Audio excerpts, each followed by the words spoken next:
नवरात्रि की पावन बेला में माता दुर्गा के 9 रूपों की आराधना की जाती है। आज है पहला दिन और इस दिन पूजी जाती हैं माता शैलपुत्री। क्या आप जानते हैं कि शैलपुत्री वही माता सती हैं जिन्होंने भगवान शंकर को पाने के लिए तपस्या की थी और अग्निकुंड में देह त्याग दिया था। आज हम जानेंगे उनकी कथा, उनके स्वरूप का महत्व और इस दिन की पूजा से मिलने वाले दिव्य फल। माता शैलपुत्री का नाम ही उनके जन्म की कहानी कहता है। शैल का अर्थ है पर्वत और पुत्री का अर्थ है बेटी। वो पर्वतराज हिमालय की पुत्री थीं। पुराणों के अनुसार पिछले जन्म में वे सती थीं, दक्ष प्रजापति की कन्या और भगवान शिव की पत्नी। जब दक्ष ने भगवान शिव का अपमान किया, तब सती ने अग्निकुंड में कूदकर अपनी देह त्याग दी। युगों बाद उन्होंने हिमालय के घर जन्म लिया और फिर से भगवान शिव को पति के रूप में प्राप्त किया।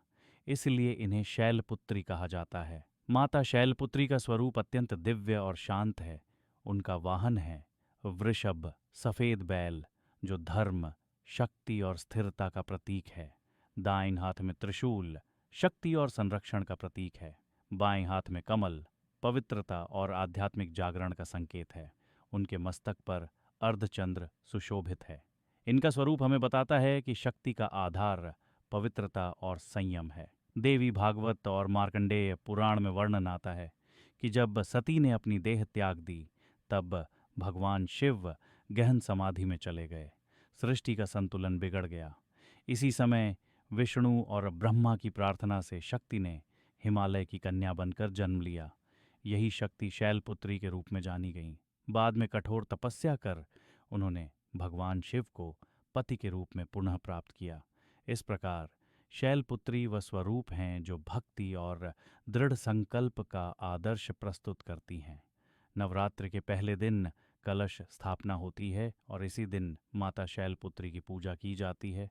कहा जाता है कि उनकी आराधना करने से साधक की साधना की शुरुआत शुभ होती है, क्योंकि शैलपुत्री साधना की पहली सीढ़ी मानी जाती है।